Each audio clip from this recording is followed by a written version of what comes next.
అదరకొట్టే కారం రంగు రుచి ఆచి కారం పొడి.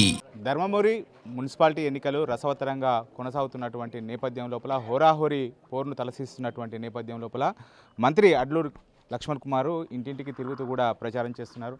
అన్న, ఎట్లా ఉన్నది ప్రచారము?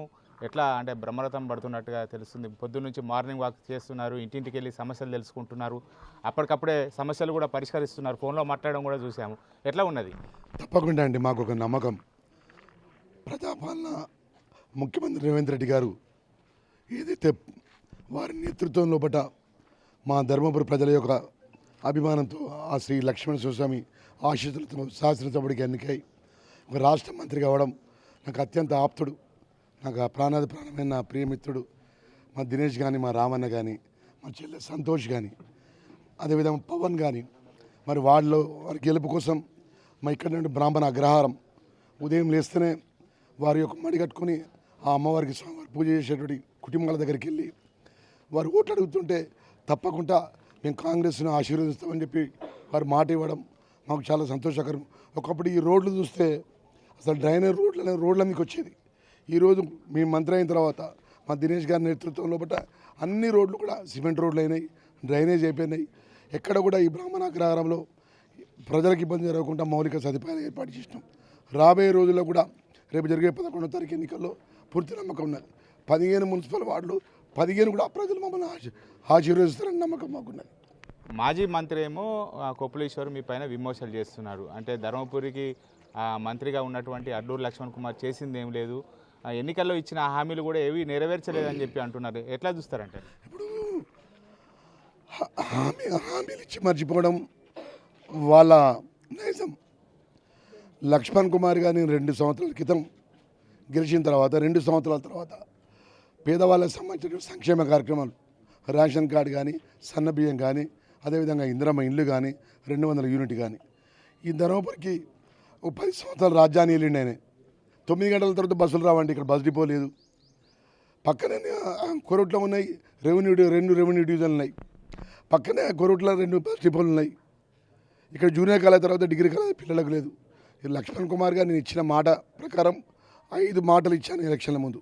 ఒకటేమో బస్ డిపో తీసుకొస్తా అన్న, డిగ్రీ కళాశాల తీసుకొస్తా అన్న, ఐటీఐ తీసుకొస్తా అన్న, అదేవిధంగా ఫాల్టైని తీసుకొస్తా అన్న, ఈరోజు నేను రెవెన్యూ డివిజన్ తీసుకొస్తా అన్న. దానిలో భాగంగా ఈ 2 సంవత్సరాల లోపల నేను డిగ్రీ కళాశాల తీసుకొచ్చిన, ఐటీఐ కళాశాల తీసుకొచ్చిన. అదేవిధంగా రేపు రాబోయే 3 సంవత్సరాల్లో బస్ డిపో కానీ, అదేవిధంగా మిగిలిపోయిన పనులన్నీ కూడా చేసే బాధ్యత నాది. మున్సిపల్ ఎన్నికల లోపల అంటే మీరు ఎలాంటి ఎన్నికల హామీ ఇస్తున్నారు? దాదాపుగా అన్ని నెరవేరా, ఇంకేమన్నా నెరవేర్చేటివి ఉన్నాయా మున్సిపల్? తప్పకుండా ప్రజలకు సంబంధించినటువంటి ఈ యొక్క ధర్మపురిలో కూడా చాలా విషయాలు, చాలా సమస్యలు ఉన్నాయి. ఎందుకంటే అత్యంత బాధాకరం ఏంటంటే 10 సంవత్సరాల రాజ్యమేనులు పక్కన గోదావరి ఉంటుంది. మీరు ఒక్కసారి మీ వీడియో పట్టుకొని రండి. గోదావరి నీళ్ళు రావు, మంచిళ్ళు డబ్బాకి వెళ్ళి నీళ్ళు వస్తాయి. మిషన్ భగీరథ డబ్బా అంటే మిషన్ భగీరథ పైపు లైన్లు ఏంటంటే కమిషన్ల కోసం పైపు లైన్లు వేసుకుని డబ్బాకు నీళ్ళు తెప్పిస్తారు. మన ధర్మపురి 15 వార్డులలో కూడా మంచినీటి సౌకర్యం తీవ్రమైన ఇబ్బంది ఉంటుంది. ఏదైనా శాశ్వత పరిష్కారం కోసం, మంచినీటి శాశ్వత పరిష్కారం కోసం ప్రణాళిక తయారు చేసినాం. ఆ విధంగా ముందుకు పోతామనే విషయం మీ ద్వారా తెలియజేస్తాను. మనం ముఖ్యమంత్రి రేవంత్ రెడ్డి గారు వచ్చేటప్పుడు కూడా రాబోయే పుష్కరాలకు పెద్ద ఎత్తున కూడా ఏర్పాటు చేస్తాం. ఆదిలాబాద్ నుంచి ఏదైతే ఖమ్మం వరకు కూడా ఏదైతే గోదావరి నది తీరం ఉందో అంతా ఏర్పాటు చేయాలని మీకు ఏం చెప్పారు? నా పుష్కరం ప్రత్యేకంగా నేను అడిగింది ధర్మపురం ప్రాంతానికి సంబంధించినటువంటి గోదావరి పుష్కరాలు 2027 జూలైలో ఉంటాయి. నేను ముఖ్యమంత్రి గారు పదే చెప్పాను, నేను శ్రీధర్బాబు గారు. ఎప్పుడైనా పుష్కరాలు జరుగుతుంటే ఒక పుష్కరాలు దగ్గర పడుతుంటే పనులు అవుతుంటాయి, ప్రజలకు భక్తులకు తీవ్రమైన ఇబ్బంది అవుతుంటుంది. ఆ విధంగా జరగకుండా 27లో జరిగే పుష్కరాలకు ఇప్పుడు జనవరి ఉంది, మార్చి లోపల బడ్జెట్ అలొకేషన్ చేయాలి. మార్చి లోపల అలొకేషన్ చేసినాక పుష్కరాల ప్రాంతాలు ఉన్నట్టు దేవాలయాలు కానీ, మౌలిక సదుపాయాల విషయంలో ఒక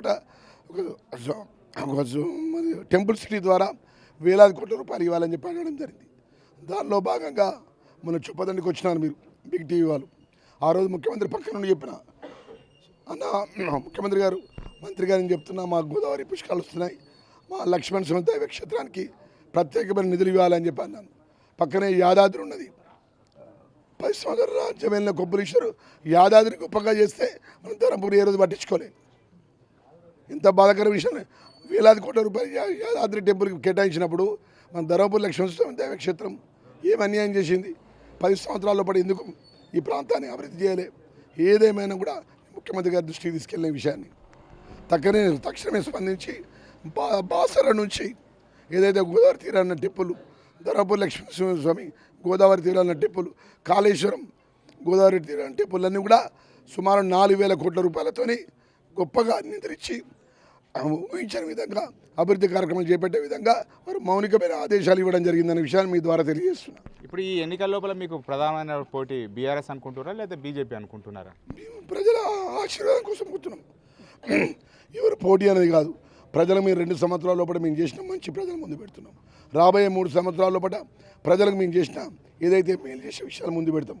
ఈరోజు మాకున్న 15 వార్డు లోపల మా చెల్లె సంతోష్ కానీ, మా రామన్న కానీ, మా పవన్ కానీ, మా రాజేష్ కానీ ఎవరైనా కూడా ప్రజలలో మంచి పేరున్న వాళ్ళు, విద్యావేత్తలు, చదువుకున్న వాళ్ళు, నిత్యం ప్రజలకు సేవ చేసే వాళ్ళను అభ్యర్థిగా పెట్టినాం.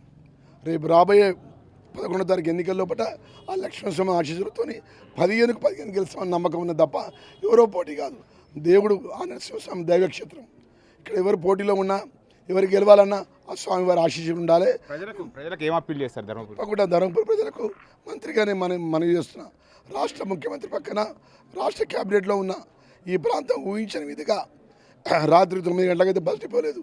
బస్ డిపో తీసుకొస్తా, రెవెన్యూ డివిజన్ తీసుకొస్తా, పాలిటెక్నిక్ కళాశాల తీసుకొస్తా, సబ్ ట్రెజరీ ఆఫీస్ తీసుకొస్తా, రిజిస్ట్రేషన్ ఆఫీస్ తీసుకొస్తా. ఇక్కడ మౌలికమైన సదుపాయాల కోసం పెద్ద ఎత్తున బైపాస్ రోడ్లు నిర్మాణం చేసి ఇక్కడ లక్షలాది భక్తులు వస్తే పవిత్రమైన గోదావరి లోపల స్నానం చేసుకునే విధంగా ఘాట్లు ఏర్పాటు చేసి ఇక్కడ పవిత్రను కాపాడుతున్న విషయాన్ని మీ ద్వారా తెలియజేస్తాను. ఇది మొత్తానికైతే మున్సిపల్ ఎన్నికల నేపథ్యం లోపల గతం లోపల ఇచ్చినటువంటి హామీలు అన్నీ కూడా దాదాపుగా నెరవేరాయి. ధర్మపురి మున్సిపాలిటీలోకి సంబంధించినటువంటి కొన్ని మిగిలిపోయినటువంటి ఎన్నికల హామీలు ఏవైతే ఉన్నాయో అవి ఖచ్చితంగా నెరవేరుస్తానని చెప్పి ముఖ్యమంత్రి కూడా ధర్మపురి లక్ష్మీనరసింహ క్షేత్రం పైన ప్రత్యేక దృష్టి పెట్టారు. ఖచ్చితంగా ధర్మపురి మున్సిపాలిటీ లోపల కాంగ్రెస్ జెండా ఎగురుతుంది అని చెప్పి మంత్రి అడ్లూరి లక్ష్మణ్ కుమార్ వ్యక్తం చేస్తున్నటువంటి పరిస్థితి కనబడుతుంది. కెమెరా పర్సన్ అంజితో శ్రీనివాస్, బిగ్ టీవీ, ధర్మపురి నుండి.